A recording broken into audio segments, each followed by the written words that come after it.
What if I told you in 2017, two men in Gujarat created an entire fake cricket tournament complete with international players, live commentary, and thousands of betting enthusiasts who had no idea they were watching actors? The fake Indian Premier League was so convinced that Russians' betting sites offered odds on matches that were completely scripted. This is the story of how Shoeb Davda and Bhavesh Rathod created one of the most elaborate sports fraud in the history using nothing but creativity, a few cricket players, and an incredible understanding of how sports betting works globally. The idea came to Shoeb Dub during the real IPL season in 2017.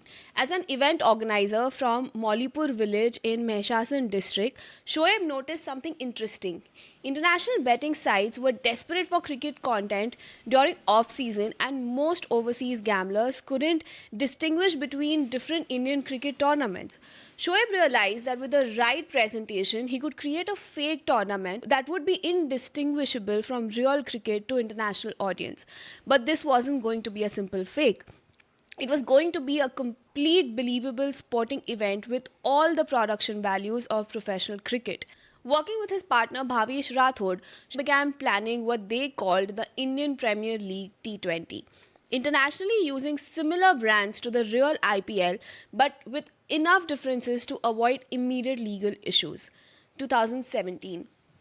Two men in rural Gujarat hire local players for 400 rupees per day to play scripted cricket matches. They created team jerseys that looked professional, hired umpires from local cricket clubs, and even installed floodlights to make it look like a real tournament.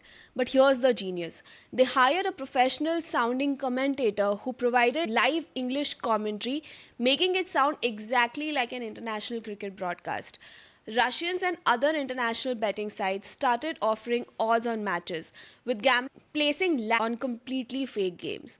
What made this brilliant was the attention to detail. Shoaib and Bhavesh didn't just organize cricket matches, they created an entire tournament infrastructure. They had professional looking team logos, player statistics, match schedules, and even created social media accounts for fake teams. The matches were played on a proper cricket ground with boundary ropes and professional equipments. They hired local players who were good enough to make the cricket look legitimate. The crucial element was the commentary. They found a commentator who could provide live English commentary that sounded exactly like the professional cricket broadcasts. But the masterstroke was the scripting. Every match was predetermined, but the players didn't know the final score. They were told to play normally until specific moves when the predetermined results would be achieved through strategic gameplay changes. Within weeks, the fake tournament had attracted attention from international betting sites. Russian gambling websites began offering odds on matches, with betting volumes reaching lakhs per match. The tournament was being promoted as a legitimate T20 cricket league, complete with sponsor logos and professional presentation. International gamblers were placing bets based on fake team statistics and players' performance data that Shoaib's team had created. The matches were streaming live on various platforms, with commentary that made them indistinguishable from real tournaments to overseas audience. Russian betting sites were offering odds of 3 to 1 and 4 to 1 on matches where the outcomes were already decided. International gamblers were studying fake player statistics, analyzing fake team performance data, and making strategic bets on completely scripted games. The tournament had created fake sponsors, fake team owners, and even fake celebrity endorsements. Social media accounts showed thousands of followers engaging with the match updates, creating a complete ecosystem of believability around on the entirely frictional cricket. The operation was so incredibly sophisticated for a rural Gujarat setup. They had created live streaming capabilities, professional quality video production, and real time score updates that appeared on multiple cricket websites. The matches looked and sound like legitimate cricket tournaments. They had even created a fake tournament app that provided live scores, player statistics, and betting information.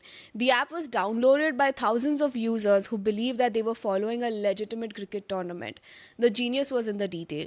Proper cricket equipment, professional umpires, skilled players players who would deliver convincing performance, and most importantly, the commentary that made everything sound legitimate to international audience who couldn't visit the venue. At its peak, the fake tournament was generating 3 lakh daily in betting revenue from international sites.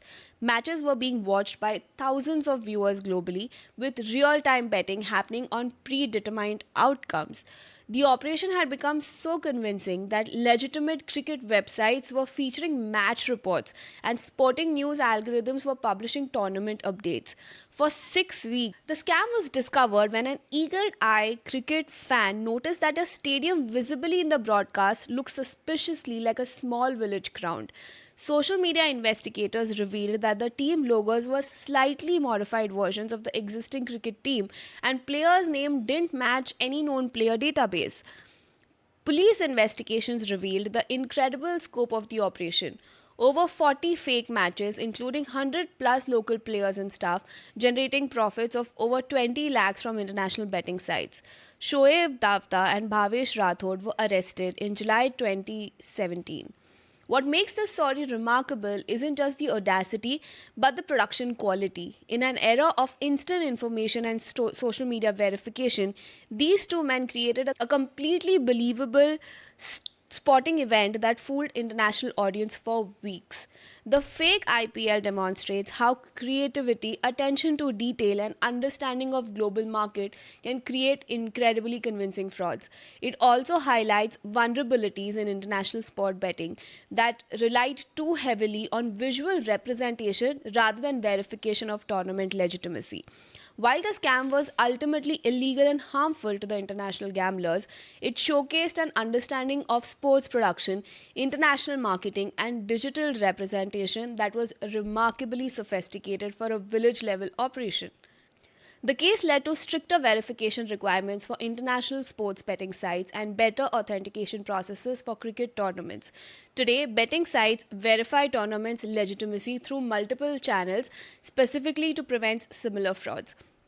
The fake Indian Cricket League remains one of the most creative and well executed sports fraud in the history, a reminder that in the digital age, appearance can be more convincing than the reality when combined with enough intelligence and planning.